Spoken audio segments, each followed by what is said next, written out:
Salience is a key criteria of addiction. That means that the object of addiction becomes the most important thing in that individual's life.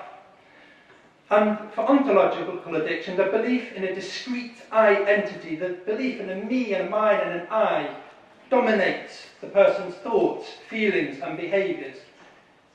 It defines their existence. They cannot dissociate themselves from the belief in self. It's very important to them. Mood modification is another key component of addiction. Mood modification really refers to the relief, the temporary relief, feelings of elation or escape that people seek when they engage with their object of addiction. And it applies to ontological addiction too. Belief in a self that intrinsically exists means that that person craves for objects, situations, experiences that they think will further the interests of the self. And when they acquire those objects, situations and circumstances, there is temporary happiness, there is mood modification. But there's a downside to that, which we'll talk about in just a second. Tolerance is a further key component of addiction. Tolerance refers to the fact that the person needs increasing engagement with their object of addiction to derive the same mood modification effects. And it applies to ontological addiction. Increasing levels of immersion in self-centered emotions, in worldly affairs, increasing engagement with the soap opera of self is needed for our security, so that we can be sure that this self that we've created is real. We need to go deeper and deeper into the world of self to maintain our belief in self. It pulls us in. We make the self bigger and bigger and bigger to feel secure. Withdrawal symptoms are a key component of addiction.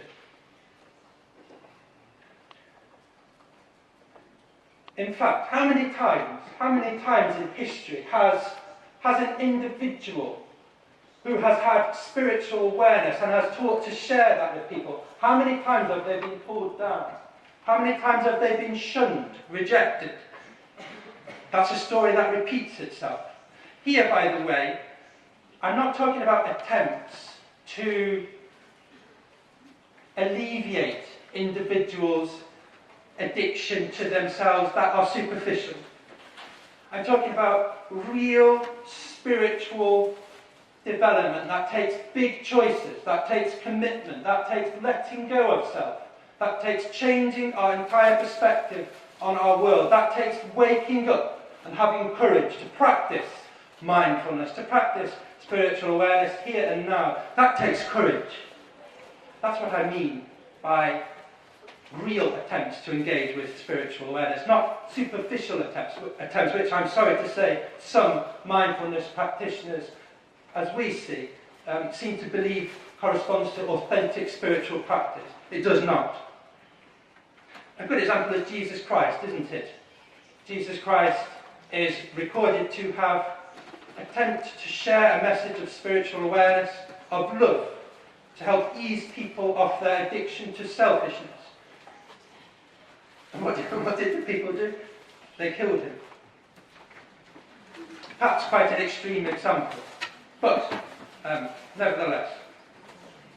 Conflict is a further component of addiction, and it relates to ontological addiction too.